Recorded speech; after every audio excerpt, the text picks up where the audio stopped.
Hi there, and as you can see, today's battle takes place on Rivertown. This is a map with the hill and the shrine. Many people automatically head for the high ground, but today I'm going to concentrate on the shrine. I rush my cavalry forward to scout ahead, but as you can see it does have a disadvantage of leaving your infantry behind.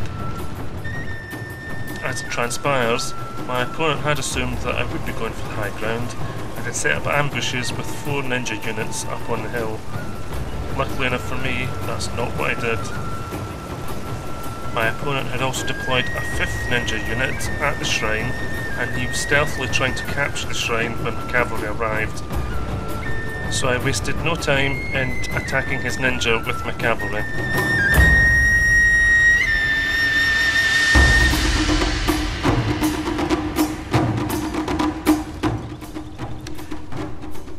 Just as his ninja were about to rout, his Yari cavalry arrive in support.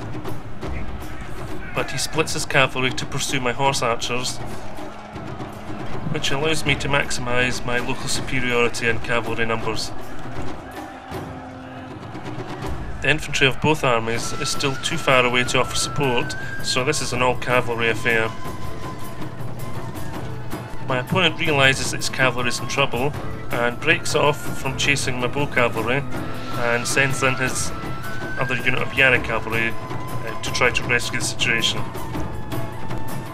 But this move will ultimately result in him losing all his cavalry rather than just the one unit.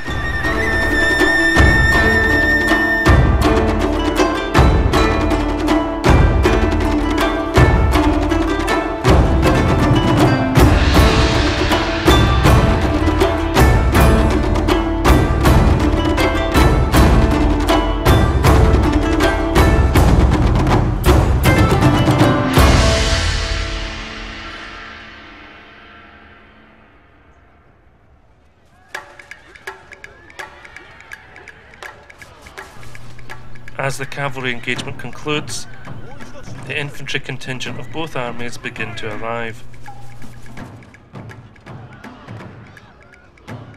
My opponent is using naginata samurai as his infantry vanguard, so I need to get my cavalry back so that they're not chasing routing troops right into the samurai. Also, as I'm doing this, I'm wanting to deploy my matchlock gunners as soon as possible, so I'm bringing these up into the middle. Matchlocks may well appear to be unsupported, but that's because I need his overwhelming superiority in melee troops to be drawn as far in as possible.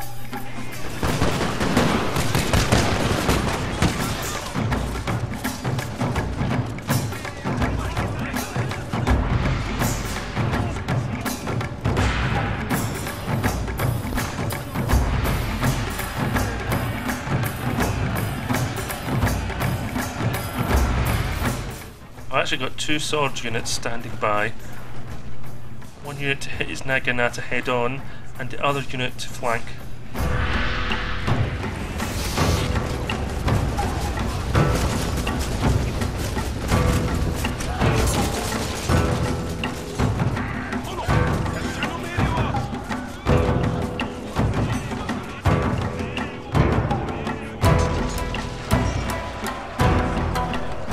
Disengage my matchlock gunners so they can withdraw and offer fire support. I also hit one of his naginata units with fire arrows to sort of hose them down and take them out of the equation.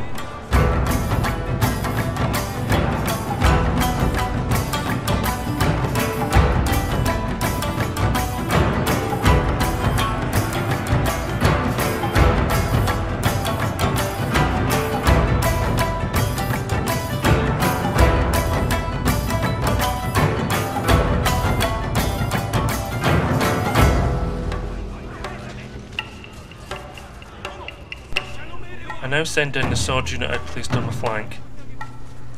As you can see, all these sword units, I need to hold them as long as I can. So that's actually 1, 2, 3, 4 sword units being held by 2.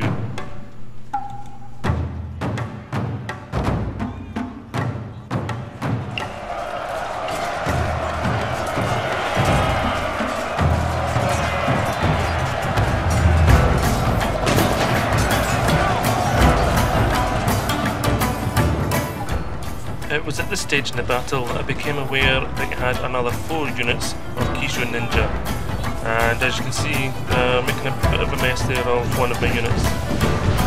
Instantly routed an entire unit.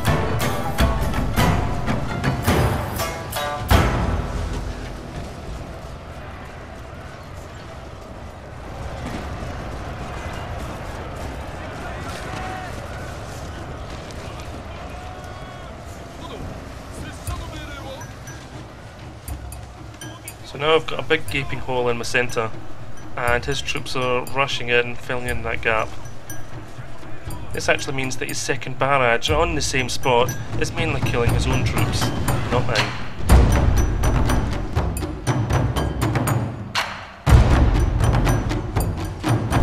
So while my opponent is busy killing his own troops, I decide it's hammer time. So here I am, moving my cavalry out to my right flank, which is actually to the left of your screen, because we're looking at this from the black side. A target for this move is his general, but I wanted to wait until he's committed as many of his infantry as possible. So here we see that he's actually pushing back in infantry that had previously routed, so that's a good sign. I have naginata monks and yari samurai holding down 5 units of sword. So all these ninja bombs are landing mostly on his own troops. That's good news for me. And you'll see along the back that I'm making the move of my cavalry now. I'm now going for his general. Time to take him out.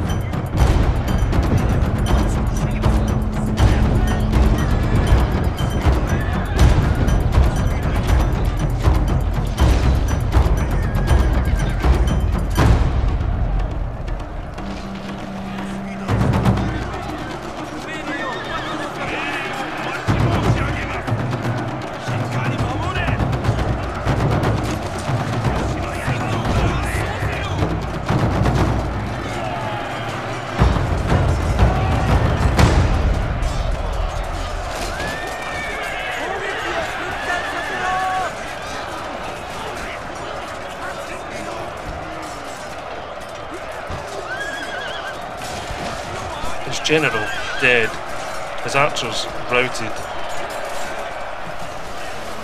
his ninja in retreat. This battle is won.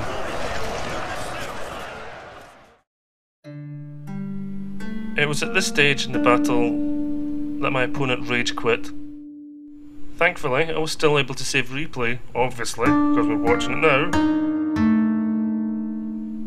Without his generous bombing of his own troops, I might have been in a bit of trouble, although I must admit I did have plenty of archer support raining arrows into that fight, so I should have been okay, but it would have been a close thing otherwise. Well, thanks for watching, and I hope you enjoyed the battle. See you next time!